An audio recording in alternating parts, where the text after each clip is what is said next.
Hi kids, how are you today? This week we are focusing on the YLE exam. Come and have a look.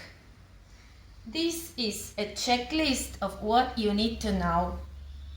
First, you need to know the alphabet very well.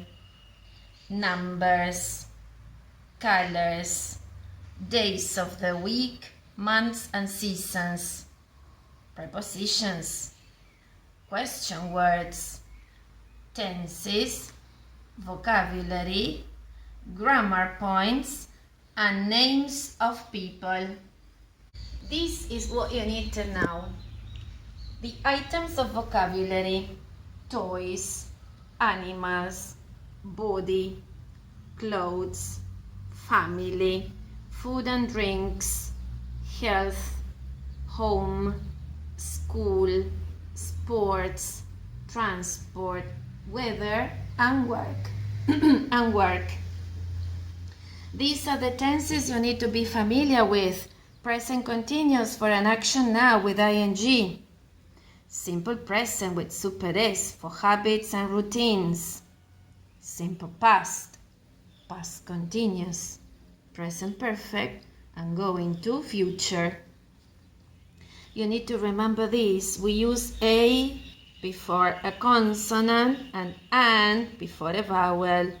For example, a cat, a book, but you say an elephant, an idea. These are also confusing words you need to pay attention to. They, there, and there. They are very happy. This is the subject and you use it for people. Put the books there, that is place. And their teacher reads a lot, this is for possession. You also need to know this: like, love, don't like, hate, plus the verb with ing. For example, I like playing football. But remember the difference. Would you like to, infinitive, would you, that's how you say it. Would you like to go to the cinema? That is example. And I would like to, infinitive, I'd like to go to the park. Remember the prepositions: in, on, under, next to, between, behind, in front of, near, into, that implies movement, into, and onto also implies movement and direction, and over, this is not touching. You also need to know this difference: a lot of, but lots of. I have a lot of books, or I have lots of books. You need to pay attention to this vocabulary difference.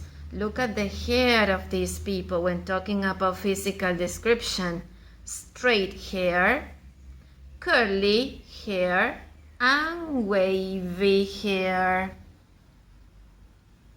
Look at the pattern in clothes. This is plain with no pictures, nothing. Spotted, these are the spots. And striped, these are the stripes.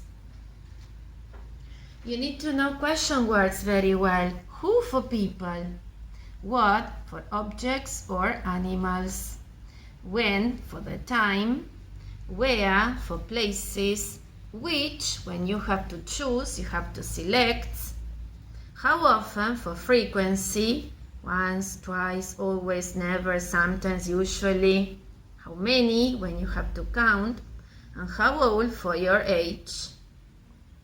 You need to be familiar with some of these names. For a man: Richard, Harry, Paul, Robert, David, Michael, Frank, William, Ben, Sam, George, Fred, Alex, Nick, Oliver, David, Peter. And for a woman: Sarah, Helen, Katie, Sue, Jane, Anna, Holly, Betty, Emma, Daisy, Jill, Lucy, Sally, Vicky, Eva. You need to know that sometimes you might hear Aunt Eva. So you expect only the name Eva, but you have the relationship name here. And Uncle Hugo, for example. This is very useful for this kind of activity. In paper 1, you have to listen to the names and identify the people in the picture. There you also have question words. Also have names there. In this kind of activity, you need to know the question words very well. What, where, which. And in this kind of activity, you need to know your prepositions very well so that you know what to color, and also vocabulary, straight hair, curly hair, wavy hair, and also the pattern on the clothes, because there, I remember you have to color the spotted hat red. This is the spotted hat, not this, so you need to know that vocabulary very well. Well, I hope this is all clear. Bye-bye.